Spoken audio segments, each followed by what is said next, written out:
Engage.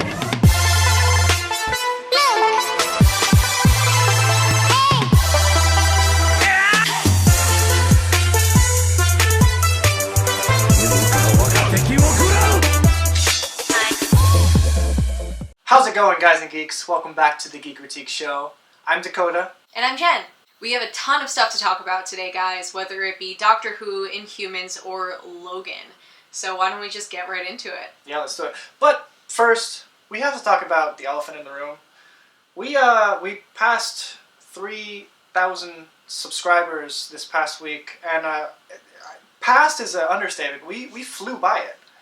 Yeah, and it's like kind of getting ridiculous. Like, we don't deserve this. This is a live counter. We're at 3,290. We're almost at 3,300. I don't really know what happened, but one of our videos went completely viral. What is Maybe viral? not viral. Yeah, that's a stretch. But I don't really, yeah. It went from having no views to about 60, 70,000 views. So I would say which was insane. That's as viral as we've ever been. Like at work, I'm like, should I turn off my notifications? Like, it's getting crazy. It's quite flattering, yeah, but also quite unsettling. Like, oh my gosh. When I, started filming that, I didn't know I was going to be in front of an audience of 60,000 people. So... I wish we did ourselves up a little bit better. we didn't. So... I was like wearing workout clothes. Hopefully we look okay today. Let's get right into it. So, the latest super team to join the Marvel Cinematic Universe this year will be in the form of the Inhumans, which has already cast everyone that they're going to be using, and has begun filming in Honolulu. They've cast Iwan Dreon as Maximus, Anson Mount as Black Bolt, Ken Leung as Karnak, Serinda Swan as Medusa, Isabel Cornish as Crystal, Eme Equacor as Gorgon, Mike Moe as Triton, Sonia Balmores as Aren, and Ellen Woglam as some undisclosed character, probably the audience surrogate. So, there you have it. But he forgot one of the most important things, is that we get to see their doggy, Lockjaw.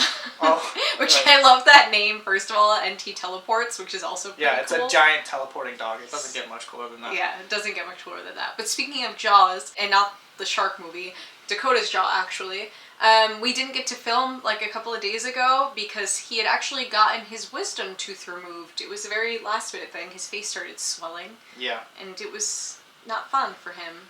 He had to eat like pudding and soft things like a baby. I know. It was terrible. But I still feel the pain, but the swelling's gone down, so I hope you don't really see that too much on camera. But we'll see. Yeah. Star Wars Rebels fans, rejoice! We're approved for the next season, season 4, which is quite exciting. Yes. But also, like, as we approach the timeline of A New Hope, it's kind of like, it's unsettling. Oh crap, like, what's gonna happen? Are they all gonna die? We don't know. We know that at least some of the crew makes it up until Rogue One, which is minutes before A New Hope. So maybe some of them, or most of them, will make it through to A New Hope, and maybe they have adventures in the background. Maybe they diverge from the path of the Jedi at some point, meaning Luke actually is the last of the Jedi when it comes down to it in Empire Strikes Back or whatever. But we really don't know at this point, because the universe is a huge place, and especially the Star Wars galaxy. And it's kind of like, since we know at that time Luke is the last Jedi, things don't look so hot for Ezra Bridger. No. Or Kanan. Not fun to think about. I would almost rather they died honorably than went to the dark side. True. I agree with that.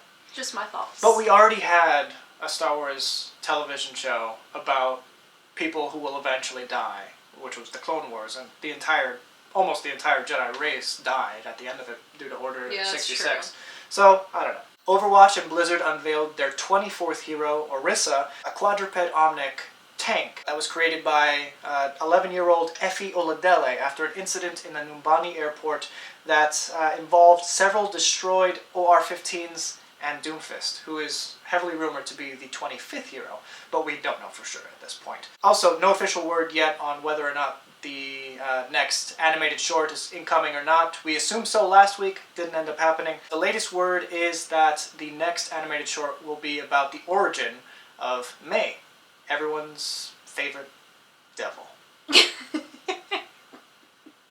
He's not a May fan. Not at all. It's a troll character. Anyway, Chris Marshall, who is quitting BBC's Death in Paradise around the same time Peter Capaldi that is, announced that he was quitting Doctor Who, is currently at the top of the rumor mill as far as who is going to be the next Doctor, the 13th Doctor. Some bookmakers, the people who take bets and calculate odds, have actually suspended betting on Marshall after a sudden spike in bets. Could it mean that someone has insider knowledge and is taking him off so that people don't get too excited? I've seen him in Love Actually, and I thought he was quite funny. But he would... Or no, not Love Actually. Love Actually was horrible. I'm thinking of Notting Hill. I like Notting Hill. Not Love Actually. The worst movie Love I've Actually probably ever sucks. seen. Yeah, it's probably one of the worst movies I've ever seen. But in Notting Hill, he was very good. But I haven't seen him in a more serious role, so I think I might actually, with this going on, check out that show that he's in, just to kind of see. But a lot of people actually in our other video, like quite a few people said him. Right. In it, just because, so apparently he's quite good in that show. Death in Paradise, yeah. Mark Wahlberg, aka Marky Mark, and Stephen Levinson are actually in the process of creating a comic with Vault Comics. So I have a little quote from them on what they're trying to achieve here. It says, "Some of today's greatest film franchises originated as comics. We always try to get involved with the storytelling process from its inception." So the series is going to be called Alien Bounty Hunter, and Dakota has some very strong feelings he would like to express. First and foremost, Alien Bounty Hunter is exactly what it sounds like. It's a guy who's a bounty hunter who ends up realizing he's tracking down an alien. Now, they're creating this franchise, Alien Bounty Hunter, with the hopes that it will be the next big thing. That is literally their words. They want this to happen. They want this to become a movie series. And so they're creating a comic book in the hopes that it'll curtail into that eventually. They want to have the next Marvel universe or whatever. That's the wrong way to go about it. I'm sorry, but you're kind of slapping the medium of comic book storytelling in the face by saying this is only a means to an end. They obviously just want to make a movie. They want to make this movie and they haven't gotten the backing of whatever Hollywood execs they need to. So they're trying to get fans, comic book fans in particular, to get behind it because that sells. That sells tickets. And I think you're going about it the wrong way. Just make a good comic book, and if fans like it, we might see a movie someday. But don't make a comic to try to entice people to go and get this into the theaters. Well, I do see where Dakota is coming from. I took the stance of, I'm kind of sick of seeing, directors and producers kind of like rip apart the comics. So it's like, it's nice to have that kind of harmony between the comics and the film if you have that that thought in mind from the beginning. But I see where Dakota's coming from in the sense of if they're not doing it for the love of comics, don't create a comic. If this becomes a thing, then comics could start getting like way more commercial. And who wants comics written by Hollywood? Nobody. Like, that would just be awful. So I see, where they're coming from, because I think it's cool that they're trying to, like, really get into the culture. But, yeah, you can't just do it, to bring in peeps. Sorry, Marky Mark. Yeah, Marky Mark. And Stevie Levy. Guys, I'm really excited about this next bit of news because it's about Doctor Who, and specifically the next series of Doctor Who, Series 10, and the last episode in particular. So, the Mondasian Cybermen are back. That being the original 1966 Cybermen that appeared with William Hartnell in his last ever story called The 10th Planet. And those Cybermen are actually from the planet Mondas. And the Cybermen we see in New Who is like a parallel universe Cybermen, but with the Mondasian Cybermen, they're more augmented features, so you still have that like fleshy look to them with added electronics, which it's almost creepier. Well, it is creepier. It's definitely creepier. So it's really exciting to have that back. So on Twitter, the BBC released this picture of Capaldi running with them, noting that they'll be part of episodes 11 and 12, which will be written by Stephen Moffat and directed by Rachel Talalay. Now, the only question is, will this be Stephen Moffat's swan song, or will he write Peter Capaldi out in the Christmas special? That seems like a very Moffat thing to do, to like bring back a beloved enemy. So I think that might be it, but that's just my opinion. I think it's something he's always wanted to do. He hasn't gotten Cybermen right, especially not with Nightmare in Silver, written by Neil Gaiman. And I don't think that's Neil Gaiman's fault. I think that's just part of the editing and re-script writing and all that, chopped his story up into pieces. Because Neil Gaiman's an incredible writer. I really hope that these Cybermen stories actually live up to the classic series Cybermen stories that I love. I have a huge collection of classic Doctor Who over here. I do not have the 10th Planet, but I do have Tomb of the Cybermen, which I believe is their next appearance, so I might have to rewatch that soon. Oh, let's watch it tonight. Yeah? You want to? Yeah, I'll make. Oh, you can have popcorn, but we'll watch it tonight. And tooth. maybe I'll eat popcorn by myself. Alright guys, so I'm sure you've already heard about this, because I don't know anyone, literally, who hasn't heard of this. The Legend of Zelda Breath of the Wild, and it's crazy, crazy reviews on Metacritic. It's sitting at a 98%, that's the aggregated score. And the only game ever to beat that is its brother, Ocarina of Time, at 99%. Which was several decades ago. Yeah, so this could potentially be the greatest game of all time. I'm literally dying inside to buy it. Mm-hmm. But we're saving our money for London. That's what we keep telling ourselves. We made the mistake of waltzing into Best Buy the other day, and it was tempting. But we contained ourselves, so be proud of us. Yay! It was sold out. There was no option. Yeah, that's true. If there was the option, we probably would have caved. But the unfortunate thing about this is that, PlayStation and Microsoft fans just really can't handle the wonderful reviews that my beloved Nintendo franchise is getting. And they're being total trolls, and they're all collectively, well, not all, obviously, like, I like PlayStation as well, but all, a lot of people the fanboys are voting it 0. So that's changed its score. What is the name? It changed the user score. From a very high score, obviously, because most people are giving it a 10 out of 10. Giving it a 0 on Metacritic, the user score rather, it brought it down to about a 7.5. But still, there's so many people who are rating it such high praise that even a 7.5 is high for most games. But it's funny because you'll see, like, when you're looking at it, it'll be like 10, 10, 10, 0. I know people who are PlayStation fans, and before this game even came out, were talking about how bad it was going to be. And as a Zelda fan, like, that really astonished and, like, irritated me. So to see its success, honestly, even if I don't get to play it, just really makes my heart happy. Mm. They're clearly fake reviews, and it's really shameful that... Yeah, like, they should be ashamed. That the community is doing something that dumb, that negative. The geek community is one that we should all really get behind, and to deny something that obviously deserves praise just kind of belittles your own cause. I don't know what it's like to be such a cult follower of a certain brand, but I'll play a game if it's good. I've played Nintendo games and I love them. Honestly, like, Zelda's my favorite game franchise, but, like, Uncharted is, like, up there for me too. Like, I've recently been obsessed with Uncharted. And I don't see why there would be an issue. Like, just play whatever games you love, and that's that. I don't want to harp on too long about this. It really aggravates me. You can tell we're quite frustrated. Anyway, Logan, the last outing of Hugh Jackman, did extremely well this past weekend. Grabbing $88.3 million domestically and $159 million overseas, meaning its global total for its first weekend is $247 million. So that's not quite Deadpool money, but it's more money than we'll ever have. Yeah, that's bonkers. And I'm really happy that Hugh Jackman's kind of going out in such a fantastic way. Mm-hmm. It's getting rave reviews. I think it's sitting at a 95% on Rotten Tomatoes. That's unheard of for an X-Men movie. Yeah, that's true. Yeah. And, I'm really happy that Hugh Jackman and Fox and even Patrick Stewart were able to create the swan song that they've been wanting for their characters, because they've been doing this for 17 years now. Mm-hmm. That's a crazy, crazy amount of time. Yeah, it was so beautifully done.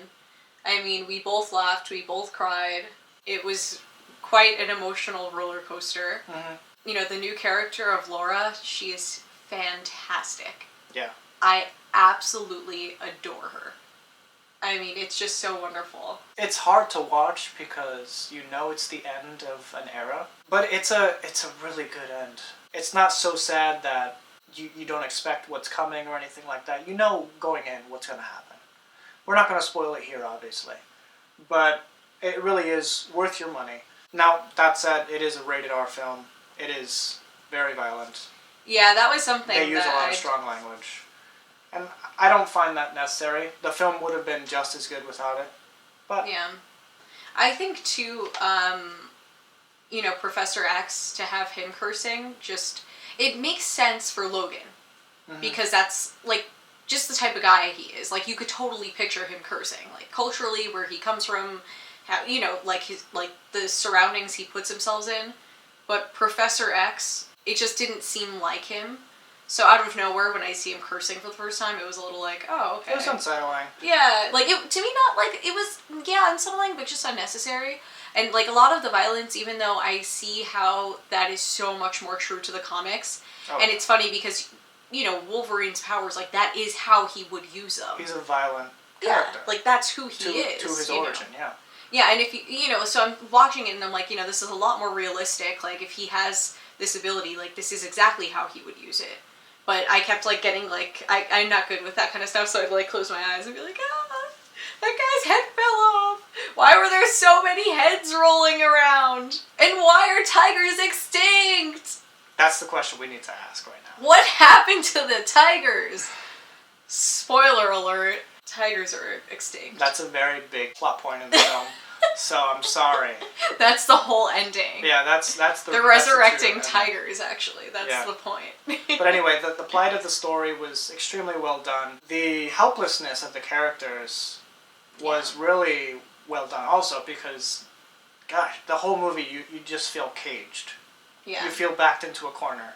It's a good thing that Wolverine and Laura are animals because they have the ability to get out of it. And one thing I'd like to say is during the trailer reactions, I, in reference to Laura, used the term "that thing." And I was using it as, like, an expression, like... Like, poor thing. I don't know, I was just saying it, like, just because I don't premeditate what I'm going to say before the show, and I got a lot of flack for that.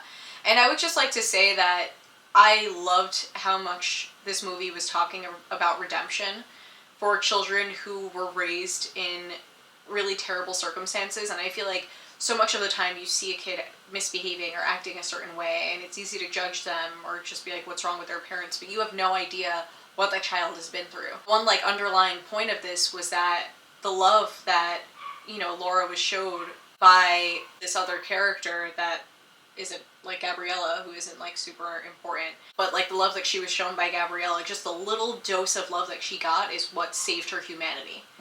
And that's incredible, and I think that's beautiful. And I'm sorry whoever I offended for saying that, but just know that, like, I've tutored foster children and I nannied, like, most of my life, so I, like, absolutely love kids and I've dealt with a lot of children with problems. And we don't actually think that they are things. Yeah, obviously. like, that's not what I meant at all. And I thought the story behind this was so beautiful and kind of really touched me in ways because I've seen children like that and I've helped children like that. And I thought that was such a beautiful and unexpected point to get in a superhero film. But yeah, so anyway, sorry for whoever I offended, and just know that's not a reflection of who I am. Yes. And just so you guys know, our subscriber count is still climbing. I don't think we deserve this. We're unworthy! It's gone up, what, 7, 8 more subscribers since we began?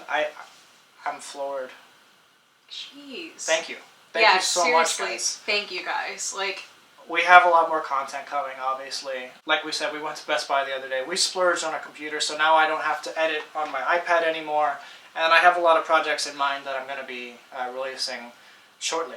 So, yeah, our goal is to start treating this more like a job. Not like in the sense of not loving it, right, but in the sense of just being, like, super dedicated. Like, we didn't expect such a reception, so we want to show you guys how much we appreciate it and give you what you deserve in return.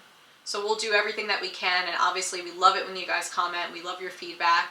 We do read the comments, you know, even if we don't respond or just, like, give you guys a like, just know, like, we read them and, like, always really value it. And even if it takes us a while, if you guys have suggestions for episodes or questions, comments, concerns, let us know, because we're new at this and we want all of the advice we can get. You know, you can also consider going to our Patreon account to donate to us directly. $1 a month gets you early access to a lot of our videos that we put out. always consider that. But again, it's not necessary at all. You get these videos anyway. They're And free. your subscribership is more than we can ask for. Yeah. Really. Anyway, guys, thank you so much. Have a good one.